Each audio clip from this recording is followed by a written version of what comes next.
الحمد لله نحمده ونستعينه ونؤمن به ونتوكل عليه ونعوذ بالله من شرور أنفسنا ومن سيئات أعمالنا من يهده الله فلا مضل له ومن يضلل فلا هادي له وأشهد أن لا إله إلا الله وحده لا شريك له وأشهد أن محمدا عبده ورسوله أرسله بالهدى ودين الحق ليظهره على الدين كله ولو كره المشركون اللهم صل على محمد وعلى آل محمد كما صليت على إبراهيم وعلى آل إبراهيم إنك حميد مجيد وبارك على محمد وعلى آل محمد كما باركت على إبراهيم وعلى آل إبراهيم إنك حميد مجيد أما بعد فإن خير الحديث كتاب الله فأحسن الهدي هدي محمد صلى الله عليه وسلم وشر الأمور محدثاتها وكل محدثة بدعة وكل بدعة ضلالة وكل ضلالة في النار يا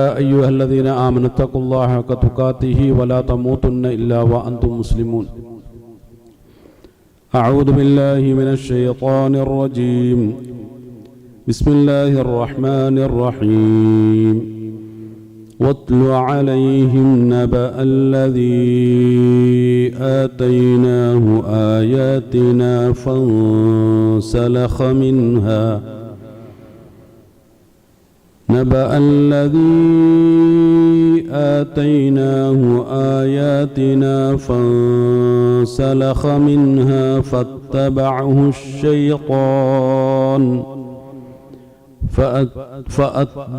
الشيطان فكان من الغاوين ولو شئنا لرفعناه بها ولكنه أخلد إلى الأرض واتبع هواه فمثله كمثل الكلب إن تحمل عليه يلهث أو تتركه يلهث ذلك مثل القوم الذين كذبوا بآياتنا فاقصص القصص لعلهم يتفكرون. ഏറെ പ്രിയങ്കരായ സഹോദരങ്ങളെ സഹോദരിമാരെ, അല്ലാഹുവിൻ്റെ കൽപ്പന നിർദ്ദേശങ്ങളെ സഗൗരവവും ജീവിതത്തിൽ പാലിക്കണമെന്നും തഖ്വയിൽ കൊണ്ട് ജീവിതത്തെ ചിട്ടപ്പെടുത്തണമെന്നും എന്നോട് നിങ്ങളോടും ആദ്യമായി ഉണർത്തുകയാണ്. അല്ലാഹുവിൻ്റെ കൽപ്പന നിർദ്ദേശങ്ങളെ സമ്പൂർണമായും അനുസരിച്ചുകൊണ്ട് ജീവിതത്തെ വ്യവസ്ഥപ്പെടുത്തുന്ന അവസാന നിമിഷത്തിൽ അതേ നിലയിൽ തന്നെ അള്ളാഹുവിൻ്റെ അടുക്കലേക്ക് കലിമത്തു ഷഹാദ ഉച്ചരിച്ചുകൊണ്ട് യാത്ര ചെയ്യുന്ന സജ്ജനങ്ങളുടെ കൂട്ടത്തിൽ ഉൾപ്പെടുത്തി അള്ളാഹു നമ്മെ എവരെയും അനുഗ്രഹിക്കുമാറാകട്ടെ. വിശുദ്ധ ഖുർആനിലെ 7-ാമത്തെ സൂറത്തുൽ അഅറാഫ്, അതിൻ്റെ 175-ാമത്തെ ആയത്ത് നാം ഒന്ന് പരിശോധിച്ച് നോക്കിയാൽ അല്ലാഹു സുബ്ഹാനഹു തആല ഒരാളെക്കുറിച്ച് പറഞ്ഞു കൊടുക്കാൻ ആവശ്യപ്പെടുന്ന ഒരായത്താണ്. വത്ലു അലൈഹിം, അവർക്കുമേൽ താങ്കൾ പാരായണം ചെയ്തു കൊടുക്കുക. നബ അല്ലദി, ഒരു വ്യക്തിയുടെ വാർത്ത. അതൈനാഹു ആയാത്തിന ഫൻസലഖ മിൻഹ, നാം അദ്ദേഹത്തിന് ദൃഷ്ടാന്തങ്ങൾ നൽകി, ആയാത്തുകൾ നൽകി. പക്ഷെ ആ ആയാത്തുകളിൽ നിന്നും അദ്ദേഹം ഊരിച്ചാടുകയുണ്ടായി. ശേഷം ഫഅത്ബഅഹു ശൈത്താൻ, അങ്ങനെ പിശാച് അവന്റെ പിന്നാലെ കൂടുകയും ഫകാന മിനൽ ഗാവീൻ, അവസാനം ദുർമാർഗികളുടെ കൂട്ടത്തിലാവുകയും ചെയ്ത ആ ഒരു വ്യക്തിയെക്കുറിച്ച് താങ്കൾ ഒന്ന് അറിയിച്ചു കൊടുക്കണം. ഈ ഒരു വ്യക്തി ആരാണ് എന്നുള്ളൊരു അന്വേഷണം വിശുദ്ധ ഖുർആനെ മുൻനിർത്തിക്കൊണ്ട് നാം നടത്തിയാൽ സഹിയായ ഹദീസിന്റെ അടിസ്ഥാനത്തിലൊന്നും അങ്ങനെ ഒരു വ്യക്തിയുടെ പേര് കണ്ടെത്തുക നമുക്ക് കഴിയില്ല. ബൽഅ ഇബ്നു ബഊറ എന്ന പേരുള്ള ഒരു വ്യക്തിയെക്കുറിച്ചാണ് ഖുർആൻ ഇവിടെ പരാമർശിച്ചത് എന്ന് ചില നിരീക്ഷണങ്ങളിലൂടെ നമുക്ക് മനസ്സിലാക്കാൻ കഴിയും.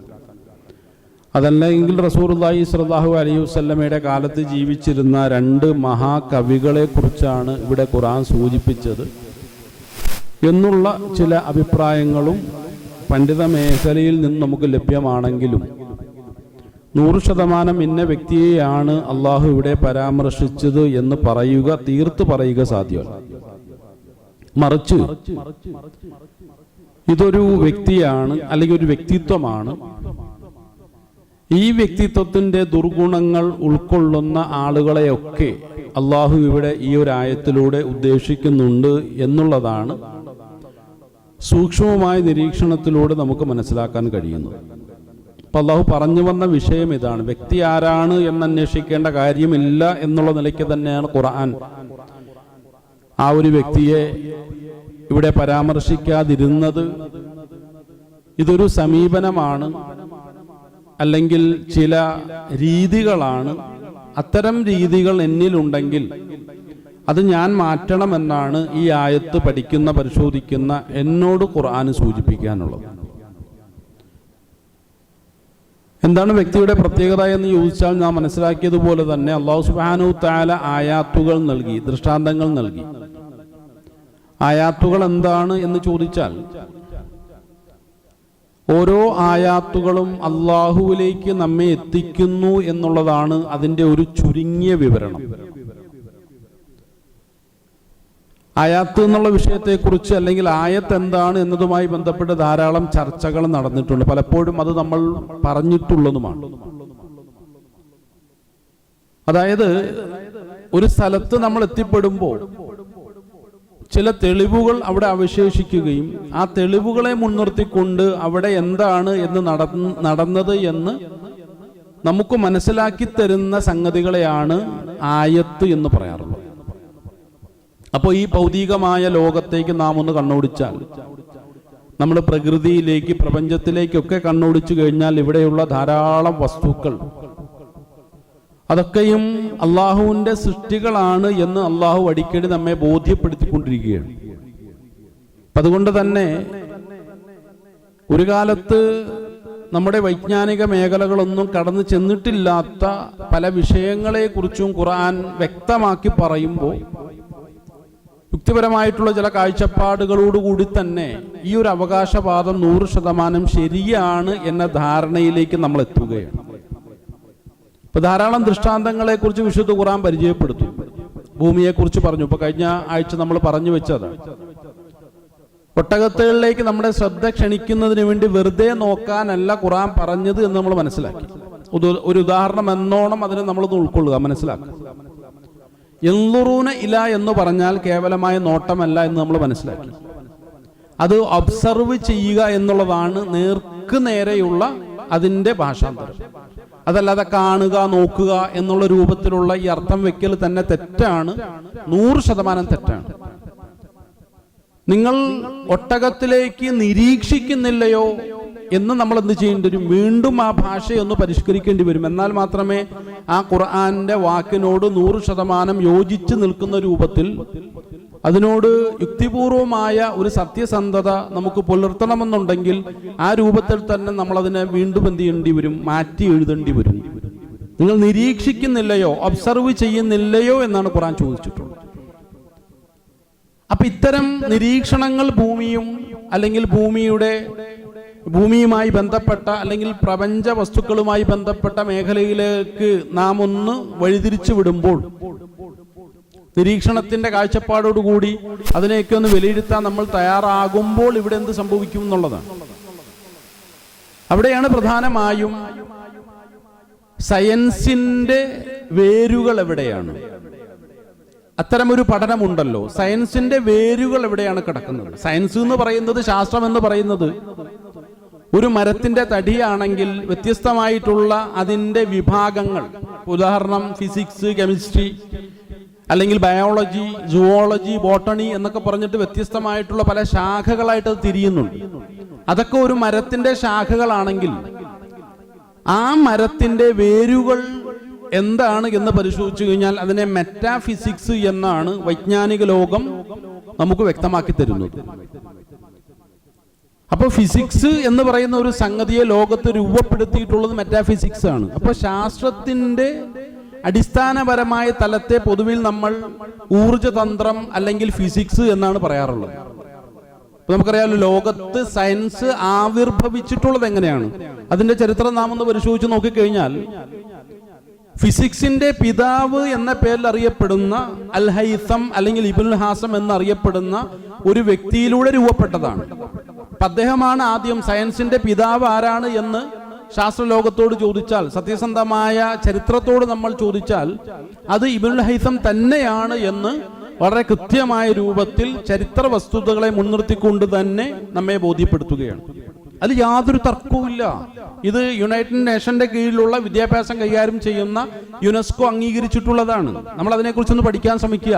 അല്ലാതെ ഏതെങ്കിലും ഒരു മുസ്ലിം വായനയിലൂടെ മാത്രം കണ്ടെത്താൻ കഴിയുന്ന ഒരു സംഗതിയല്ല.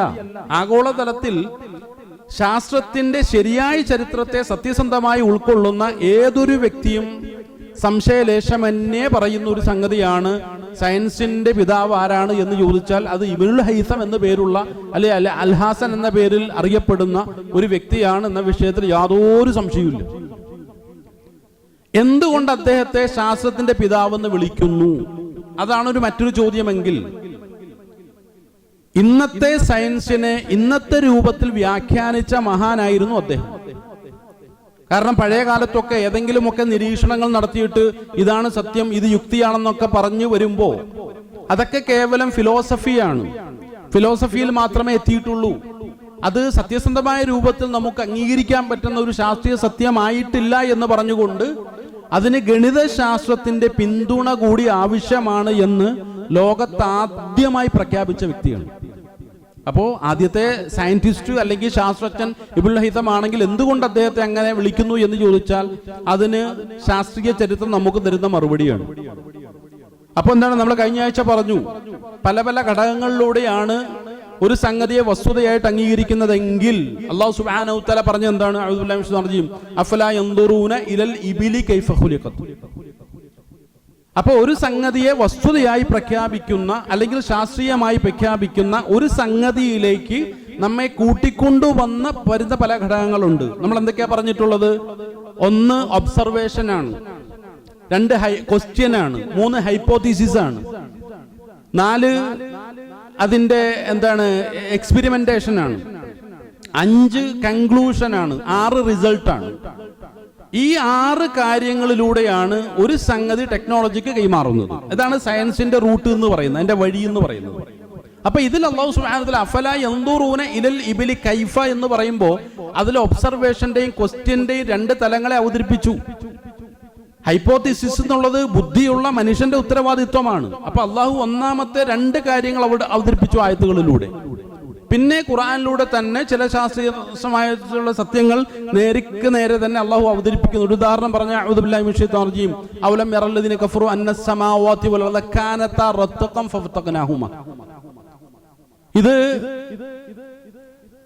20-ാം നൂറ്റാണ്ടിൽ മാത്രം സയൻസ് കണ്ടെത്തിയ ഒരു ശാസ്ത്രീയ സത്യത്തെ നേർക്ക് നേരെ തന്നെ അള്ളാഹ് പറയുകയാണ്. അവിടെ അള്ളാഹ് ചോദിച്ചത് എന്താണ്? അവിടെ നിരീക്ഷണത്തെ കുറിച്ചൊന്നും അല്ല അവിടെ പറഞ്ഞത്. നിങ്ങൾ കണ്ട് പഠിച്ച് മനസ്സിലാക്കുന്നില്ല എന്നാ ചോദിച്ചിട്ടുള്ളൂ. കാരണം എന്താണ്? അവിടെ നിരീക്ഷണം നടത്തേണ്ട ആവശ്യമില്ല, അല്ലാതെ തന്നെ കാര്യങ്ങൾ വ്യക്തമാണ്. കാരണം ഈ പ്രപഞ്ചം എങ്ങനെയാണ് രൂപപ്പെട്ടത് എന്ന വിഷയത്തെ കുറിച്ച് സൂറത്തുൽ അംബിയാഇന്റെ 30-ാമത്തെ ആയത്തിലൂടെ, 21-ാമത്തെ സൂറത്താണ് സൂറത്തുൽ അംബിയ, അതിന്റെ 30-ാമത്തെ ആയത്തിലൂടെ അല്ലാഹു സുബ്ഹാനഹു വ തആല വ്യക്തമാക്കിയപ്പോൾ പറഞ്ഞ എന്താണ്? ഇങ്ങനെയാണ് ലോകമുണ്ടായത്, ഇങ്ങനെയാണ് പ്രപഞ്ചം ഉണ്ടായത്. അപ്പൊ അത് നിങ്ങൾ പഠിച്ചാൽ മാത്രം മതി, വലിയ നിരീക്ഷണത്തിന്റെ ആവശ്യം ആ രംഗത്തില്ല. കാരണം ഇത് ശാസ്ത്രീയമായൊരു സത്യം എന്നുള്ള രൂപത്തിലാണ് അല്ലാഹു സുബ്ഹാനഹു വ തആല ആ ഒരു ആശയത്തെ അവിടെ അവതരിപ്പിക്കുന്നത്. എങ്ങനെ ലോകമുണ്ടായി? ഈ പ്രപഞ്ചമെല്ലാം ഒന്നായി ചേർന്നതൊന്നായിരുന്നു, അതിൽ നിന്നും എന്ത് ചെയ്തു? ഫഫതഖനാഹുമാ, അത് എക്സ്പാൻഡ് ചെയ്തു എന്നാണ്, പരസ്പരം വികസിച്ചു മാറി എന്നാ പറഞ്ഞത്. അപ്പൊ ആ വിഷയത്തെക്കുറിച്ച്, പ്രപഞ്ചോൽപത്തിയെ കുറിച്ച് അല്ലെങ്കിൽ ബിഗ് ബാങ് തിയറിയെ കുറിച്ചൊക്കെ നമ്മൾ പഠിക്കാൻ ശ്രമിച്ചു കഴിഞ്ഞാൽ, അല്ലെങ്കിൽ സ്ട്രിംഗ് തിയറിയെ കുറിച്ചൊക്കെ നമ്മൾ പഠിക്കാൻ ശ്രമിച്ചു കഴിഞ്ഞാൽ ഇതേ വിശദീകരണം തന്നെയാണ് സയൻസിന്റെ ആ മേഖലയിൽ നമുക്ക് ലഭ്യമാകുന്നത്. ബിഗ് ബാങ് തിയറി എന്നുള്ളത് പ്രപഞ്ചോൽപത്തിയെ വിശദീകരിക്കുന്ന സയൻസിന്റെ ഒരു ഭാഗമാണ്. അപ്പൊ അതെന്താ പറയുന്നത്? ഈ പ്രപഞ്ചത്തിലുള്ള എല്ലാ വസ്തുക്കളും, എല്ലാ ഊർജവും, എല്ലാ വസ്തുക്കളും, സമയമടക്കം സ്ഥലമടക്കം എല്ലാം എന്ത് ചെയ്തു? ഒന്നായി മാറിയ ഒരു അവസ്ഥ ഇതിനുണ്ടായിരുന്നു എന്നാണ്. എല്ലാം ഒന്നായിരുന്നു. അതിന് സയൻസിന്റെ ഭാഷയിൽ സിംഗുലാരിറ്റി എന്നാ പറയുക. ഇപ്പൊ സിംഗുലാരിറ്റി എന്ന അവസ്ഥയിലായിരുന്നു. എല്ലാം അതിലുണ്ട്, ഊർജമുണ്ട്, വസ്തുക്കളുണ്ട്, എല്ലാം അതിലുണ്ട്, സമയവും സ്ഥലവും അടക്കം. ഇതെല്ലാം അതിനുള്ളിലുണ്ട്. പിന്നെ അതെന്ത് ചെയ്തു?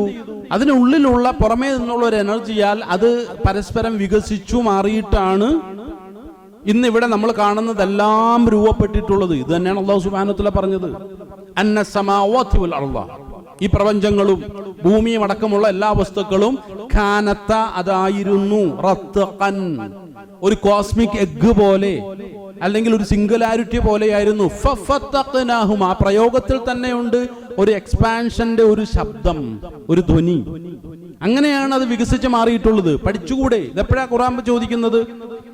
6-ാം നൂറ്റാണ്ടിലാണ്. ഇത് ശാസ്ത്രീയമായി ഒരു സിദ്ധാന്തമായി അംഗീകരിക്കപ്പെടുന്നത് 20-ാം നൂറ്റാണ്ടാണ്. അപ്പൊ എത്ര കാലങ്ങൾക്ക് മുമ്പേ അള്ളാഹു ഈ വിഷയത്തെ കുറിച്ച് സൂചിപ്പിച്ചു എന്നുള്ളതാണ്. അപ്പൊ ഈ രൂപത്തിലുള്ള ചില സൂചനകൾ ഖുർആനിൽ വെച്ചിട്ട് ജിജ്ഞാസുവായ മനുഷ്യന്റെ മുമ്പാകെ അള്ളാഹു സുബ്ഹാനഹു വ തആല അവതരിപ്പിക്കുന്നു. എന്തിനു വേണ്ടി? യുക്തിബോധമുള്ള, ബുദ്ധിയുള്ള മനുഷ്യൻ ഇതൊക്കെ അംഗീകരിച്ച് ഇത് ഉൾക്കൊണ്ട് അതിനെ അന്വേഷിച്ച് കണ്ടെത്തുന്നതിന് വേണ്ടിയിട്ടാണ്. അവിടെയാണ് അല്ലാഹു സുബ്ഹാനഹു വ തആല പറഞ്ഞത്, അഊദു ബില്ലാഹി മിനശ് ശൈത്വാനിർ റജീം, വലഖദ് ദറഅനാ ലിജഹന്നമ കസീറൻ മിനൽ ജിന്നി വൽ ഇൻസ്. മനുഷ്യരിൽ നിന്നും ജിന്നുകളിൽ നിന്നും അധികം ആളുകളെയും നരകത്തിന് വേണ്ടി മാത്രമാണ് നാം സൃഷ്ടിച്ചിട്ടുള്ളത്. ഇത് പേടിപ്പിക്കാൻ വേണ്ടി പറഞ്ഞതല്ല. ശേഷമുള്ള ആയത്തുകളിലൂടെ അള്ളാഹു വ്യക്തമാക്കുന്നു, ലഹും ഖുലൂബുൻ ലാ യഫ്ഖഹൂന ബിഹാ വലഹും അഅ്യുനുൻ ലാ യുബ്സിറൂന ബിഹാ വലഹും ആദാനുൻ ലാ യസ്മഊന ബിഹാ. അവർക്ക് കണ്ണുകൾ നാം കൊടുത്തു, പക്ഷെ ഉപയോഗപ്പെടുത്തുന്നില്ല. കാതുകൾ കൊടുത്തു, ഉപയോഗപ്പെടുത്തുന്നില്ല. ചിന്താശേഷി കൊടുത്തു, ഉപയോഗപ്പെടുത്തുന്നില്ല. അങ്ങനെയുള്ളവരെ ഞാൻ എന്ത് ചെയ്യണം? കാരണം ഭൗതിക ലോകത്തേക്ക് കടന്നു വരുന്ന ഓരോ മനുഷ്യന്റെയും ധാർമ്മികമായ ഒരു ഉത്തരവാദിത്വം എന്നുള്ള നിലയ്ക്കാണ് വിദ്യാസമ്പാദനം അവന്റെ ഉത്തരവായിട്ട് അല്ലാഹു സുബ്ഹാനഹു വ തആല ഏൽപ്പിക്കുന്നത്. നിർബന്ധമാണ്. തലബുൽ ഇൽമു ഫരീളത്തുൻ. ഇൽമു തേടൽ, അതിനെ നേടിയെടുക്കൽ നിർബന്ധമാണ്. അതിനെ ദുർവ്യാഖ്യാനിക്കാൻ പാടില്ല, ഭേദഗതി വരുത്താൻ പാടില്ല. പക്ഷെ നമ്മൾ എന്ത് ചെയ്തു? ഭേദഗതി വരുത്തി. അവിടെയാണ് മുസ്ലിം സമുദായം ഇത്രമാത്രം ലോകത്ത് അധപ്പതിക്കാനുള്ള കാരണം. അടി വാങ്ങിച്ചുകൊണ്ടേയിരിക്കുകയാണ്. സങ്കടങ്ങളും കണ്ണുനീരുകളും മാത്രം ബാക്കി. ആരാണ് ലോകത്ത് വിജയിച്ചുകൊണ്ടിരിക്കുന്നത്? അറിവ് അഥവാ ടെക്നോളജി, ഇൽമ് കൈവശമുള്ളവനാണ്. ഇതെല്ലാം നേരത്തെ തന്നെ പ്രഖ്യാപിച്ച കാര്യമല്ലേ? മലക്കുകൾ, പ്രപഞ്ചങ്ങൾ മുഴുവനും സുജൂദ് ചെയ്തത് ഇൽമ കൈവശമുള്ള ആദം നബി അലൈഹി ഇസ്ലാമിക്കാണെങ്കിൽ അത് ആദം നബി തന്നെ ആകണമെന്നൊന്നുമില്ല. ഈ ഇൽമിനെ ആദം നബി അലൈഹി സ്വലാമയുടെ സുന്നത്തിനെ സ്വീകരിച്ചുകൊണ്ട്, മാർഗത്തെ സ്വീകരിച്ചുകൊണ്ട് ആര് ഏറ്റെടുക്കുന്നുവോ അവനെ ലോകം സുജൂദ് ചെയ്തിരിക്കും. ഇന്ന് ഇൽമ് ആരുടെ കയ്യിലാണ് ഉള്ളത്? ടെക്നോളജി ആരുടെ കയ്യിലാണ് ഉള്ളത്? യൂറോപ്യന്മാരുടെ കയ്യിലാണ്. അപ്പൊ എല്ലാവരും അവരെ സുജൂദ് ചെയ്തുകൊണ്ടിരിക്കുകയാണ്. സുജൂദ് ചെയ്തേ പറ്റൂ. അള്ളാഹ് ഉണ്ടാക്കി വെച്ച നിയമമാണ്. ആ നിയമത്തെ എത്ര തലയും കുത്തി മറിഞ്ഞാലും ഭേദഗതി വരുത്താൻ കഴിയില്ല. അതിന് നമ്മൾ ദുആ ചെയ്ത് കരഞ്ഞുകൊണ്ടിരിക്കുകയല്ല വേണ്ടത്. അത് മാത്രം പോരാ. പിന്നെ എന്ത് ചെയ്യണം? ഒരു തിരിച്ചുവരവ് ആവശ്യമാണ്. കാരണം ലോകത്ത് സാമ്രാജ്യത്വത്തിന്റെ ചരിത്രം നാം ഇങ്ങനെ പരിശോധിച്ച് നോക്കുമ്പോൾ ഉമവികളെ നമുക്ക് പരിചയപ്പെടാൻ കഴിയും, അബ്ബാസികളെ പരിചയപ്പെടാൻ കഴിയും, ഉസ്മാനികളെ പരിചയപ്പെടാൻ കഴിയും. ഈ മൂന്ന് കാലഘട്ടങ്ങളിലും ഒക്കെ ടെക്നോളജിയും അറിവും ഒക്കെ ആരുടെ കയ്യിലായിരുന്നു? മുസ്ലിമീങ്ങളുടെ കയ്യിലായിരുന്നു. അന്ന് ലോകത്തിന്റെ ഭരണം സമ്പൂർണമായും മുസ്ലിമീങ്ങളാണ് നിയന്ത്രിച്ചുകൊണ്ടിരുന്നത്. അപ്പൊ ഇൽമ് കൈവശം ഉണ്ടായിരിക്കണം. അതില്ലാതെ എന്തുണ്ടെന്ന് പറഞ്ഞിട്ട് യാതൊരു കാര്യമില്ല. അതില്ലെങ്കിലോ അധസ്ഥിത വർഗമായി കരഞ്ഞ് നിലവിളിച്ച് അങ്ങനെ കഴിഞ്ഞുകൂടേണ്ടി വരും. അതൊരു ഗതികേടാണ്. അത് ഖുർആൻ തന്നെ പ്രഖ്യാപിച്ചിട്ടുള്ള കാര്യമാണ്. ഇവിടെ അല്ലാഹ് പറഞ്ഞ എന്താണ്? നല്ല ചിന്താശേഷി കൊടുത്തു, നന്നായിട്ട് ഒബ്സർവ് ചെയ്യുവാൻ, അതുപോലെ തന്നെ നിരീക്ഷിക്കാൻ എല്ലാ വിധത്തിലുള്ള കഴിവുകളും ശേഷികളും മനുഷ്യന് കൊടുത്തു. പക്ഷെ ഉപയോഗപ്പെടുത്തുന്നില്ല എങ്കിലോ? ലഹും ഖുലൂബുൻ ലാ യഫ്ഖഹൂന ബിഹാ വലഹും അഅ്യുനുൻ ലാ യുബ്സിറൂന ബിഹാ വലഹും ആദാനുൻ ലാ യസ്മഊന ബിഹാ. ഉപയോഗപ്പെടുത്തുന്നില്ല. എന്താ അവസ്ഥ എന്നറിയോ? ഉലൈക കൽഅൻആം ബൽ ഹും അദൽ. മൃഗങ്ങളെക്കാൾ ഗതികെട്ട അവസ്ഥയിലാണ് അവന്റെ അവസ്ഥ. അവനെ ലോകം ആദരിക്കണോ? ലോകം അംഗീകരിക്കണോ? ലോകം അവനെ വാഴ്ത്തണോ? ആവശ്യമില്ല എന്നാണ് ഖുർആൻ ഇവിടെ പറയുന്നത്. പിന്നെ എന്താണ് നമ്മൾ ഈ തേടിക്കൊണ്ടിരിക്കുന്നത്? ഈ നിലവിളിയും കരച്ചിലും ഒക്കെ അവസാനിപ്പിച്ചിട്ട് ഒരു മാറ്റത്തിനുള്ള ഒരു ചിന്ത നമ്മൾ രൂപപ്പെടുത്തിക്കൂടെ? ലോകം മുഴുവൻ കരഞ്ഞുകൊണ്ടിരിക്കുകയാണ്. കഅബയുടെ കില്ല പിടിച്ച് കരഞ്ഞുകൊണ്ടിരിക്കുകയാണ്. അതുകൊണ്ട് റമദാനിന്റെ അവസാനത്തെ 10-ൽ അള്ളാഹു ഉത്തരം കൊടുക്കുന്നുണ്ടോ? അള്ളാഹ് പറയുക, നിങ്ങളുടെ ഉത്തരവാദിത്വം ധർമ്മം ആദ്യം നിർവഹിക്കുക, അതിനുശേഷം മതി ദുആ. കാരണം ധാർമ്മികമായ ഉത്തരവാദിത്വം നിർവഹിക്കാതെയുള്ള ദുആകൾക്ക് വലിയ പ്രസക്തി ഇല്ല എന്നുള്ളതാണ് ആദരവായ റസൂലുള്ളാഹി സ്വല്ലല്ലാഹു അലൈഹി വസല്ലമയുടെ ഉന്നതമായ ജീവിതം അടിക്കടി നമ്മെ ബോധ്യപ്പെടുത്തിക്കൊണ്ടിരിക്കുന്നത്. കാരണം എന്താണ്? ഉഹദ് യുദ്ധത്തിന് വേണ്ടി ഇറങ്ങുന്നതിന് മുമ്പും ആ സമയത്തുമൊക്കെ ദുആകൾ നന്നായിട്ടുണ്ടായിരുന്നു. ഉഹദ് യുദ്ധവേളയിൽ ആരെയാണ് ദുആയ്ക്ക് നേതൃത്വം കൊടുക്കുന്നത്? ആദരവായ ഷഫീന റസൂലുള്ളാഹി സ്വല്ലല്ലാഹു അലൈഹി വസല്ലം. അല്ലാഹു സുബ്ഹാനഹു വ തആല ആ ദുആയെ തട്ടുമോ? പരിശോധിക്കേണ്ട വിഷയമാണ്. പക്ഷേ റസൂലുള്ളാഹി സ്വല്ലല്ലാഹു അലൈഹി വസല്ലം ആഗ്രഹിച്ച വിജയം അല്ലാഹു സുബ്ഹാനഹു വ തആല കൊടുക്കാത്തത് ദുആയിൽ മാത്രം പരിമിതമായി പോയി. പ്രവർത്തന രംഗത്ത്, ദൗത്യ നിർവഹണ രംഗത്ത് മുസ്ലിം സമുദായം പരാജയപ്പെട്ടു പോയി. കാരണം എന്താണെന്നറിയോ? നേതൃത്വത്തിന്റെ കൽപ്പനകളെ 100% അനുസരിക്കുന്ന വിഷയത്തിൽ ഉഹദിൽ പങ്കെടുത്ത സഹാബത്ത് പരാജയപ്പെട്ടു പോയി. 1-2 ആളുകൾ തെറ്റ് ചെയ്താൽ മതി, അതിന്റെ എല്ലാ പാപഭാരവും ബാക്കിയുള്ളവരെ ഏറ്റെടുക്കേണ്ടി വരുമെന്നുള്ള വലിയൊരു പാഠം ഉഹദിലൂടെ ഈ സമൂഹം പഠിച്ചിട്ടുണ്ടോ എന്നുള്ളത് പരിശോധിക്കേണ്ട ഒരു വിഷയമാണ്. പിന്നെ വെറുതെ അങ്ങനെ പറഞ്ഞു പോകുന്നു എന്ന് മാത്രം. പഠിച്ചിട്ടുണ്ടെങ്കിൽ പിന്നെ എന്തുകൊണ്ട് ഈ അടിക്കടി വാങ്ങിച്ചുകൊണ്ടേയിരിക്കുന്നു എന്നുള്ളതാണ്. ഈ പരാജയത്തിന്റെ കയ്പുനീർ വീണ്ടും വീണ്ടും കുടിച്ചുകൊണ്ടേ ഇരിക്കേണ്ട ഒരു അവസ്ഥയിലേക്ക് എന്തുകൊണ്ട് എത്തിപ്പെടുന്നു? കാരണം അല്ലാഹ് പറഞ്ഞില്ലേ, മനുഷ്യർക്ക് അല്ലാഹു സുബ്ഹാനഹു വ തആല നൽകിയിട്ടുള്ള ശേഷിയെ ശരിയായ രൂപത്തിൽ ഉപയോഗപ്പെടുത്തിയിട്ടില്ല എങ്കിൽ മൃഗങ്ങളെക്കാൾ അധപ്പതിച്ച ഒരു അവസ്ഥയിലേക്ക് മനുഷ്യൻ മാറുമെന്ന് ഖുർആനിലൂടെ അല്ലാഹു സുബ്ഹാനഹു വ തആല പറഞ്ഞു. സൂറത്തുൽ അറാഫ് 6-ാമത്തെ സൂറത്ത് 179-ാമത്തെ ആയത്ത്. സുബ്ഹാനല്ലാഹ്, എത്ര കൃത്യമായിട്ട് അല്ലാഹ് പറഞ്ഞത്. എന്നിട്ട് അല്ലാഹ് പറഞ്ഞു, അതിനുള്ള കാരണം കൂടി പറഞ്ഞു. ഉലൈകുമുൽ ഗാഫിലൂൻ, അശ്രദ്ധയാണ് പ്രശ്നം. അശ്രദ്ധയാണ്, ശ്രദ്ധയില്ല. ഞാനൊന്ന് ആലോചിച്ചു നോക്കി, എന്റെ സമയം ഏതൊരു കാര്യത്തിന് വേണ്ടിയിട്ടാണ് ഞാൻ ഉപയോഗപ്പെടുത്തിക്കൊണ്ടിരിക്കുന്നത്? നമ്മൾ നന്നായിട്ടൊന്ന് വിലയിരുത്തി. ഇന്ന് രാവിലെ എത്ര മണിക്കാണ് ഞാൻ എഴുന്നേറ്റത്? ഇന്ന് രാവിലെ എത്ര മണിക്കാണ് ഞാൻ എഴുന്നേറ്റത്? സൂര്യൻ ഉണരുന്നതിന് മുമ്പേ ഞാൻ ഉണർന്നുവോ?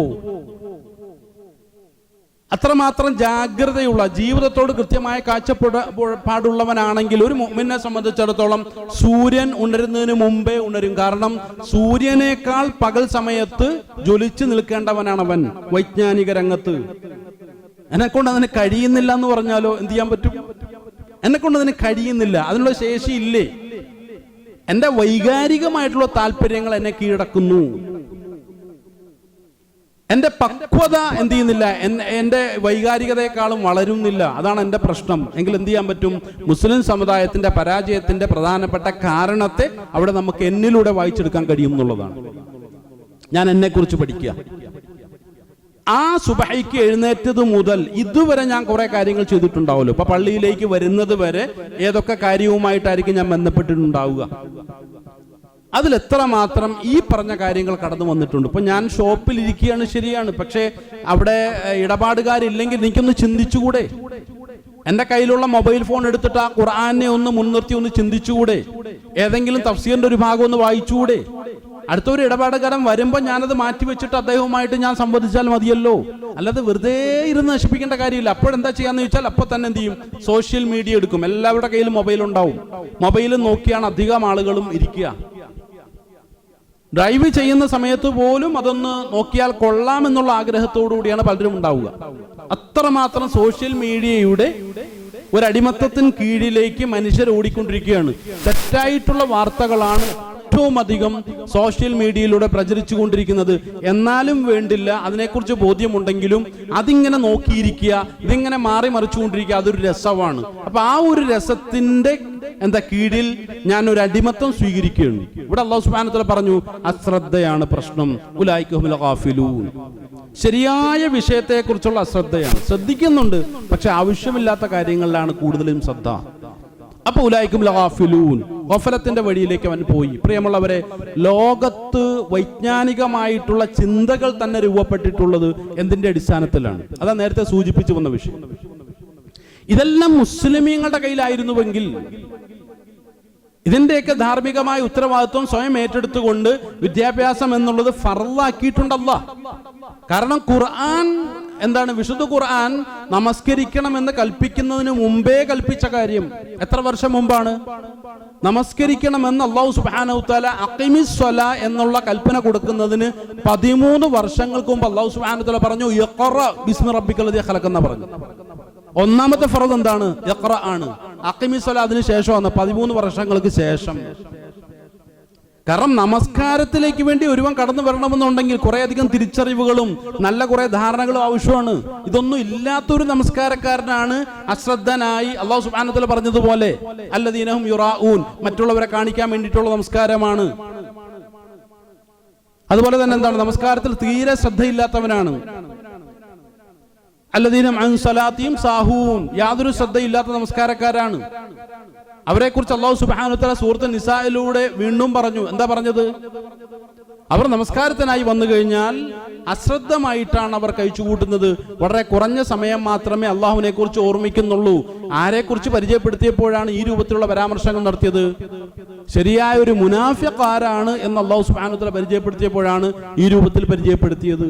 അങ്ങനെയെങ്കിൽ നല്ല ശ്രദ്ധയുള്ള, നല്ല കാഴ്ചപ്പാടുള്ള, സ്വന്തം ദൗത്യത്തെ ശരിയായ രൂപത്തിൽ നിർവഹിക്കുന്ന, സ്വന്തം ബുദ്ധിയും അല്ലാഹു സുബ്ഹാനഹു വ തആല തന്നിട്ടുള്ള കഴിവുകളെയൊക്കെ ശരിയായ രൂപത്തിൽ ഉപയോഗപ്പെടുത്തുന്ന ആളെ കുറിച്ച് അല്ലാഹു സുബ്ഹാനഹു വ തആല സൂറത്തുൽ ആലി ഇംറാന്റെ 190-ാമത്തെ ആയത്തിലൂടെ വ്യക്തമാക്കി. അഊദു ബില്ലാഹി മിനശ് ശൈത്വാനിർ റജീം. ഇന്ന ഫീ ഖൽഖിസ് സമാവാതി വൽ അർദ് വഖ്തിലാഫിൽ ലൈലി വൻ നഹാർ ലആയാതിൻ ലിഉലിൽ അൽബാബ്. ആകാശഭൂമികൾ, പ്രാപഞ്ചിക ലോകങ്ങൾ, കോസ്മോളജി, ആസ്ട്രോണമി പോലുള്ള വിഷയങ്ങളെ കുറിച്ച് വളരെ ആധികാരികമായി ചിന്തിച്ച് പഠിച്ചുകൊണ്ടിരിക്കുന്ന ഒരുത്തൻ, അല്ലാഹ് പറഞ്ഞു ഉലുൽ അൽബാബ്, അവനാണ് ശരിയായ ബോധമുള്ളവൻ, ശരിയായ ബുദ്ധിയുള്ളവൻ, തെളിഞ്ഞ ബുദ്ധിയുള്ളവൻ. അതിനുശേഷം ആ ഒരു പഠന പ്രക്രിയ അല്ലാഹു സുബ്ഹാനഹു വ തആല അവതരിപ്പിച്ചു. എന്താണ്? അഊദു ബില്ലാഹി മിനശ് ശൈത്വാനിർ റജീം. അല്ലദീന യസ്കുറൂനല്ലാഹ ഖിയാമൻ വഖുഊദൻ വഅലാ ജുനൂബിഹിം. അവൻ ഇരിക്കുന്ന സമയത്തായിരുന്നാലും കിടക്കുന്ന സമയത്താണെങ്കിൽ പോലും, സുബ്ഹാനല്ലാഹ്, വഅലാ ജുനൂബിഹിം എന്ന് പറഞ്ഞാൽ പാർശ്വഭാഗത്തേക്ക് അവൻ ചരിഞ്ഞിരിക്കുന്ന സമയത്ത്, അഥവാ കിടക്കുന്ന സമയത്താണെങ്കിൽ പോലും, കിടപ്പിൽ പോലും, നിൽക്കുന്ന സമയത്ത് പോലും, നടക്കുന്ന സമയത്ത് പോലും, ജീവിതത്തിൽ അവനു സമയം ഏതൊക്കെ രൂപത്തിൽ അല്ലാഹു സുബ്ഹാനഹു വ തആല അനുവദിച്ചിട്ടുണ്ടോ ആ സമയമാകുന്ന 4ാമത്തെ ഡയമെൻഷനിലൂടെ അവൻ കടന്നു പോകുമ്പോഴെല്ലാം അല്ലദീന യസ്കുറൂന, അവൻ ദിക്റിലായിരിക്കും. എന്താണ് ദിക്ർ എന്ന് പറഞ്ഞാൽ? എക്സ്റ്റേണൽ ആയിട്ടുള്ള വിഷയങ്ങളെ കുറിച്ചുള്ള പഠനത്തെ തുടർന്നുണ്ടാകുന്ന ചിന്തകളെയാണ് തദക്കുർ എന്നുള്ള രൂപത്തിൽ ഖുർആൻ പരിചയപ്പെടുത്തുന്നത്. പുറമേയുള്ള പഠനങ്ങളാണ്, പുറമേയുള്ള പഠനങ്ങളെ കുറിച്ചുള്ള വലിയ ചിന്തകളാണ്. വീണ്ടും അവനെ അതിനെ എന്തിലേക്ക് നയിക്കും? അവനെ അത് വയതഫക്കറൂന ഫീ ഖൽഖിസ് സമാവാതി വൽ അർദ്, പ്രപഞ്ചങ്ങളെക്കുറിച്ചും ഭൂമിയെക്കുറിച്ചും കൂടുതൽ കൂടുതൽ നിരീക്ഷിച്ച് ഇന്റേണൽ ആയിട്ടുള്ള ഒരു നിരീക്ഷണത്തിലേക്കും ഒബ്സർവേഷനിലേക്കും മറ്റുള്ള നിരീക്ഷണങ്ങളിലേക്കും അവനെ നയിക്കും എന്നാണ് ഖുർആൻ വീണ്ടും പ്രഖ്യാപിച്ചത്. അതിനുശേഷം അവൻ പറയും അത്രേ, റബ്ബനാ മാ ഖലഖത ഹാദാ ബാതുല, പടച്ചവനെ നീ ഇത് വെറുതെ സൃഷ്ടിച്ചില്ല, നിരർത്ഥകമായി സൃഷ്ടിച്ചതല്ല.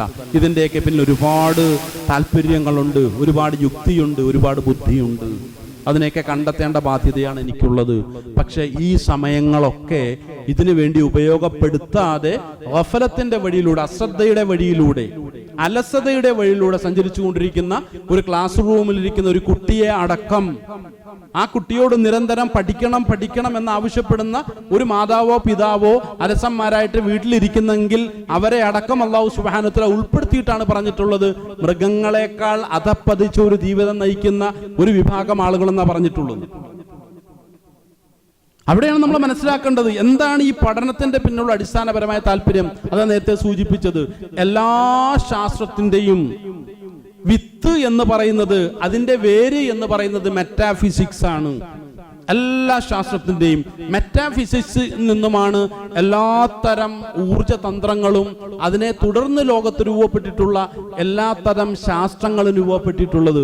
എന്താണ് മെറ്റാഫിസിക്സിന്റെ അടിസ്ഥാനപരമായ താല്പര്യം? നിങ്ങൾ വേണമെങ്കിൽ ഒന്ന് പരിശോധിച്ച് നോക്കിയോളൂ, ഒന്ന് ഗൂഗിൾ ചെയ്ത് നോക്കിയാൽ മതി. മെറ്റാഫിസിക്സിന്റെ ലക്ഷ്യം എന്താണ്? What is the aim of metaphysics? നിങ്ങളൊന്ന് അടിച്ചു നോക്കിക്കോളൂ. അപ്പൊ അതിൽ കൃത്യമായ രൂപത്തിൽ ഒരു വിശദീകരണം കിട്ടും. മെറ്റാഫിസിക്സ് എന്ന് പറഞ്ഞാൽ അത് തേടുന്നത് ഭൗതികമായ വിഷയങ്ങളെ അല്ല. മെറ്റാഫിസിക്സ് എന്ന് പറയുന്നത് അടിസ്ഥാനപരമായി തേടുന്നത് ഭൗതികമായ വസ്തുക്കളെ അല്ല, അഭൗതികമായ സംഗതികളെ കുറിച്ചാണ്. ഈ പ്രപഞ്ചത്തിന്റെ പിന്നിൽ ഒരു ശക്തിയുണ്ടോ? ആ ശക്തി ഉണ്ടെങ്കിൽ അത് ആരാണ്? അതിന്റെ സ്വഭാവം എന്താണ്? ഈ വിഷയത്തെക്കുറിച്ചാണ് മെറ്റാഫിസിക്സ് അന്വേഷിക്കുന്നത്. അതുപോലെ തന്നെ പരലോകത്തിന്റെ സാധ്യത എത്രമാത്രം നമ്മൾ ചിന്തിച്ചു നോക്കണം.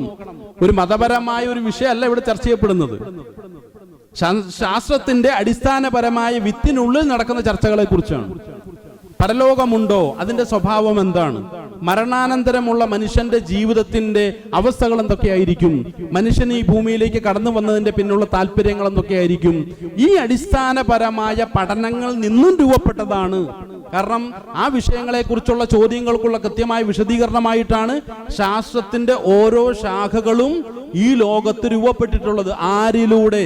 ഇബ്നുൽ ഹൈസം എന്ന് പറയുന്ന മഹാനായ ഒരു വ്യക്തിയിൽ നിന്നും മറ്റു പല ആളുകളിലൂടെയും അത് പ്രചരിച്ച് ആ സമയത്തൊക്കെയും ഈ ഇൽമിന്റെ മേഖല മുഴുവൻ കൈകാര്യം ചെയ്തുകൊണ്ടിരുന്നത് മുസ്ലിമീങ്ങൾ മാത്രമായിരുന്നു.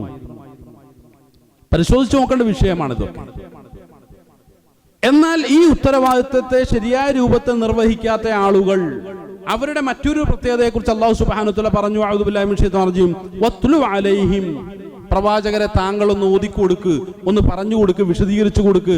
നബ അല്ലദീ ആതീനാഹു ആയാതിന, നാം ദൃഷ്ടാന്തങ്ങൾ കൃത്യമായ രൂപത്തിൽ അവതരിപ്പിച്ചു കൊടുത്തിട്ടും ഫൻസലഖ മിൻഹ, അതിൽ നിന്നും ഊരിച്ചാടി, ഫത്ബഉ ശൈത്താൻ, അങ്ങനെ ശൈത്താൻ പിടികൂടിയ, ഫകാന മിനൽ ഗാവീൻ, അങ്ങനെ എന്താണ് ദുർമാർഗ്ഗികളുടെ കൂട്ടത്തിലായി പോയ ഒരു വ്യക്തിയെ കുറിച്ച് താങ്കളൊന്ന് പരിചയപ്പെടുത്തി കൊടുക്ക്. അല്ലാഹു വീണ്ടും പറയുന്നു, അഊദു ബില്ലാഹി മിനശ് ശൈത്വാനിർ റജീം, വലൗ ശിഅ്നാ ലറഫഅനാഹു ബിഹാ, അവൻ നേടിയിട്ടുള്ള ആ ഒരു ദൃഷ്ടാന്തങ്ങളെ മുൻനിർത്തിക്കൊണ്ട് അവനെ നാം ഉയർത്തുമായിരുന്നു, അവനെ വേണമെങ്കിൽ നാം ഉയർത്തുമായിരുന്നു. വലാകിന്നഹു അഖ്ലദ ഇലൽ അർദ്, പക്ഷെ അവനെന്ത് ചെയ്തു? ഭൂമിയിലേക്ക്, ഭൗതികതയിലേക്ക് അവൻ ആണ്ടിറങ്ങിപ്പോയി. അതിനെ സ്ഥിരപ്പെടുത്തുന്നതിന് വേണ്ടി, അതിനെ എന്നും നിലനിർത്തുന്നതിന് വേണ്ടിയിട്ടുള്ള ഒരു ആഗ്രഹത്തോടുകൂടി എന്ത് ചെയ്തു? അവൻ ആ ഭൂമിയിലേക്ക് ആണ്ടുപോയി, ഭൗതികമായ ചിന്തകളിലേക്ക് വന്നില്ല. മെറ്റാഫിസിക്സ് എന്നുള്ള അടിസ്ഥാനപരമായ ഒരു ചിന്തയിൽ നിന്നും കേവലമായ ശാസ്ത്രീയമായ സത്യങ്ങൾ മാത്രം ഒതുങ്ങി നിൽക്കുന്ന പരിതാപകരമായ ഒരു അവസ്ഥയിലേക്ക് അവൻ അധപ്പതിച്ചു പോയി എന്ന് വേണമെങ്കിൽ ഈ വൈജ്ഞാനികമായ കാഴ്ചപ്പാടുകളെ മുൻനിർത്തിക്കൊണ്ട് ഈ ആയത്തിനെ നമുക്ക് ഇങ്ങനെ വ്യാഖ്യാനിക്കാൻ സാധിക്കും. സയൻസിന്റെ ആത്യന്തികമായ ലക്ഷ്യം എന്താണെന്ന് ചോദിച്ചു കഴിഞ്ഞാൽ അഭൗതികമായ വിഷയങ്ങളെക്കുറിച്ച്, ഏകനായ ശക്തിയെക്കുറിച്ചുള്ള അന്വേഷണം. ഇവിടെ കൃത്യമായ രൂപത്തിൽ ശാസ്ത്രീയ സത്യങ്ങൾ, ശാസ്ത്രജ്ഞന്മാരെ കുറിച്ചുള്ള ചരിത്രങ്ങൾ നാം ഒന്ന് പരിശോധിച്ചു നോക്കിയാൽ ലോകത്ത് ഇത്തരം അടിസ്ഥാനപരമായ മെറ്റാഫിസിക്സിനെ ഉൾക്കൊണ്ടിട്ടുള്ള എല്ലാ ശാസ്ത്രജ്ഞന്മാരും അവരുടെ ജീവിതത്തിന്റെ ദൗത്യമായിട്ട് തന്നെ അവർ ഏറ്റെടുത്തിട്ടുള്ളത് മെറ്റാഫിസിക്സ് ചോദിക്കുന്ന ചോദ്യങ്ങൾക്കുള്ള ശരിയായ ഉത്തരങ്ങൾ കണ്ടെത്തലായിരുന്നു. ആൽബർട്ട് ഐൻസ്റ്റീൻ അദ്ദേഹത്തിന്റെ ജീവചരിത്രം വ്യക്തമാക്കിയിട്ടുള്ള ഗ്രന്ഥത്തിലൂടെ വളരെ വ്യക്തമായ രൂപത്തിൽ അദ്ദേഹം പറഞ്ഞു, എന്റെ ജീവിതത്തിന്റെ അടിസ്ഥാനപരമായ ലക്ഷ്യത്തെക്കുറിച്ച് ഞാനൊന്ന് പറഞ്ഞുകൊള്ളട്ടെ. ഈ പുസ്തകം വായിക്കുന്ന അനുവാചകരോട് ഞാനൊന്ന് പറഞ്ഞുകൊള്ളട്ടെ, ഞാൻ എന്തിനാണ് ഈ ലോകത്ത് എൻ്റെ മരണം വരെ പ്രവർത്തിക്കാൻ ആഗ്രഹിച്ചു കൊണ്ടിരിക്കുന്നത്? ഞാൻ മനസ്സിലാക്കുന്ന ഒരേ ഒരു സത്യം, ഈ പ്രപഞ്ചത്തിന്റെ പിന്നിൽ ഒരു സൃഷ്ടാവുണ്ട്, ഈ പ്രപഞ്ചത്തിന്റെ പിന്നിൽ ഒരു ക്രിയേറ്റർ ഉണ്ട്, ഒരു സൃഷ്ടാവുണ്ട്. ആ സൃഷ്ടാവിന്റെ സ്വഭാവം എന്താണ്? ഞാൻ ബൈബിൾ പരിശോധിച്ചു നോക്കി. അദ്ദേഹം ഒരു ജൂതമത വിശ്വാസിയായിരുന്നു. അദ്ദേഹം പറഞ്ഞു, ഞാൻ ബൈബിൾ പരിശോധിച്ചു, അതിന്റെ പുതിയതും പഴയതുമായിട്ടുള്ള നിയമങ്ങൾ പരിശോധിച്ചു. പഴയ നിയമം പരിശോധിച്ചെന്ന് പറഞ്ഞാൽ അത് തൗറാത്തിന്റെ പുതിയ വേർഷനാണ്. പുതിയ നിയമം എന്ന് പറഞ്ഞാൽ അത് ഇഞ്ചീലിന്റെ പുതിയ വേർഷനാണ്. ഇതൊക്കെ ഞാൻ പരിശോധിച്ചു നോക്കി, പക്ഷെ എനിക്ക് തൃപ്തി ലഭിച്ചില്ല എന്ന് അദ്ദേഹം പറഞ്ഞു. എനിക്കതിലൊന്നും തൃപ്തിപ്പെടാൻ സാധിച്ചില്ല. കാരണം ഈ ബൈബിളും അതുപോലെ തന്നെ അതിന്റെ പഴയ നിയമവും പുതിയ നിയമവും ഒക്കെ വ്യക്തമാക്കുന്നത് ദ്വിത്വ സ്വഭാവമുള്ള, തൃത്വ സ്വഭാവമുള്ള, പുത്രനുള്ള, ഭൗതികമായ മാനങ്ങളുള്ള ദൈവങ്ങളെ കുറിച്ചാണ്. ഒരിക്കലും എൻ്റെ യുക്തിക്കോ എൻ്റെ ബുദ്ധിക്കോ അങ്ങനെ ഒരു ക്രിയേറ്റർ ആകാൻ പാടില്ല എന്നുള്ള ഒരു ബോധ്യമാണ് എൻ്റെ പഠനങ്ങളിലൂടെയും നിരീക്ഷണങ്ങളിലൂടെയും എനിക്ക് അടിക്കടി നൽകിക്കൊണ്ടിരിക്കുന്നത്. ഇതുവരെയുള്ള എൻ്റെ പഠനങ്ങളെ മുൻനിർത്തിക്കൊണ്ട് ഞാനൊന്ന് പറയാൻ ശ്രമിക്കട്ടെ, അത് ഏകത്വ സ്വഭാവമുള്ള ഒരു ദൈവമാകാൻ മാത്രമേ സാധ്യതയുള്ളൂ എന്നാണ്. ഇതാരാ പറയുന്നത്?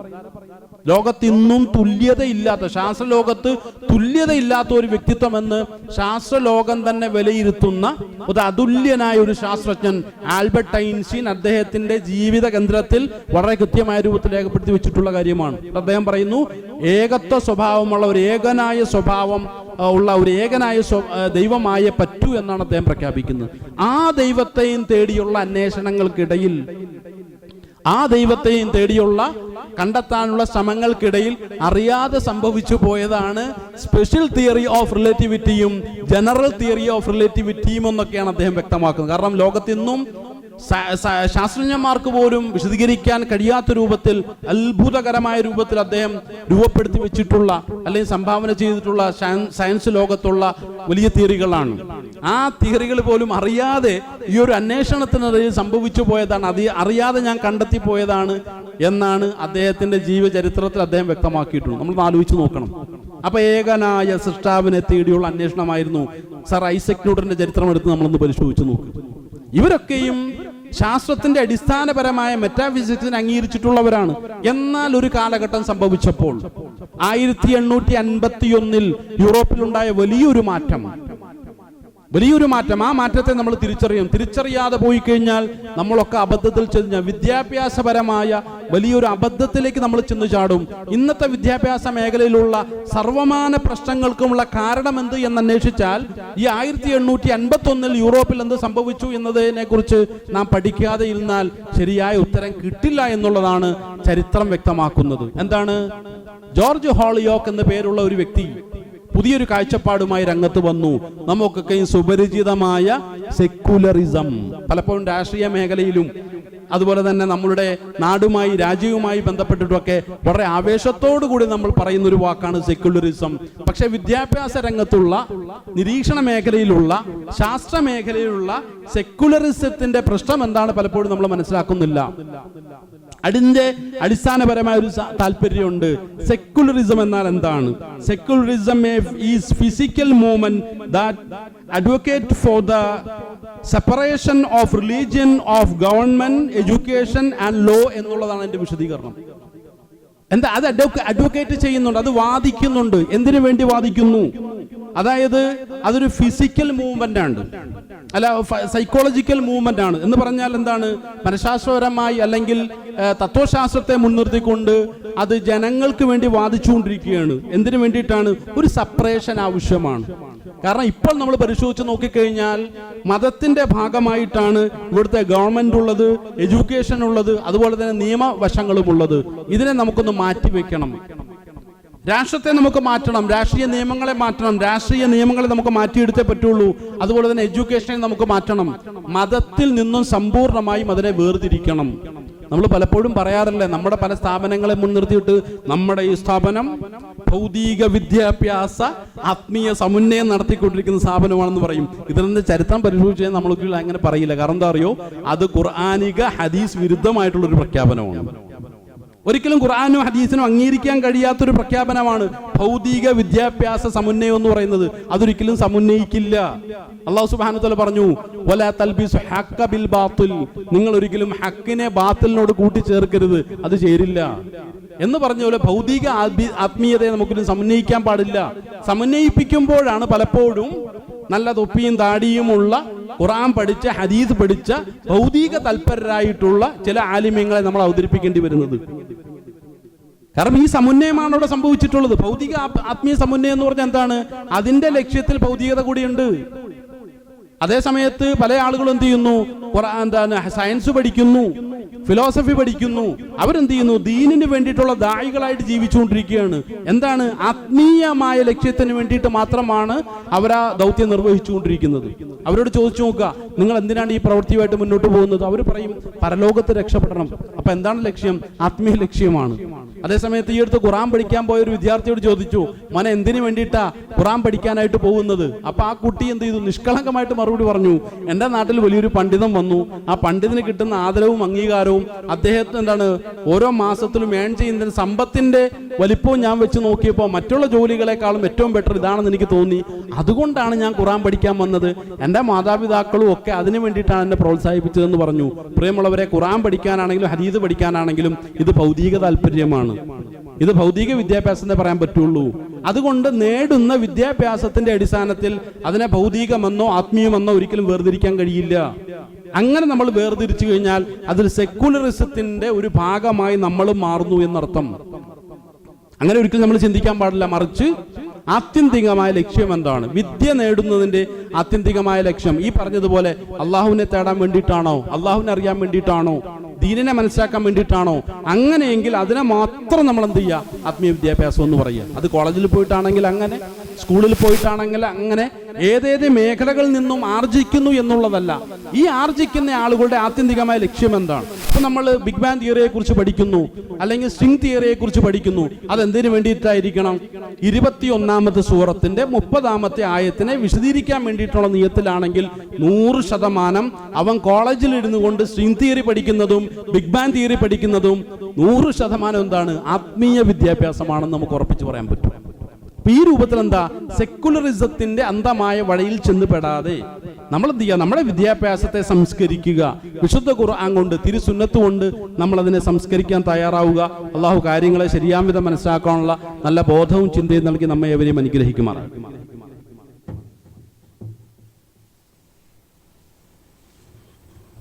അൽഹംദുലില്ലാഹി റബ്ബിൽ ആലമീൻ, വസ്സലാത്തു വസ്സലാമു അലാ അഷ്റഫിൽ മുർസലീൻ വഅലാ ആലിഹി വസഹ്ബിഹി അജ്മഈൻ. അമ്മാ ബഅദ്.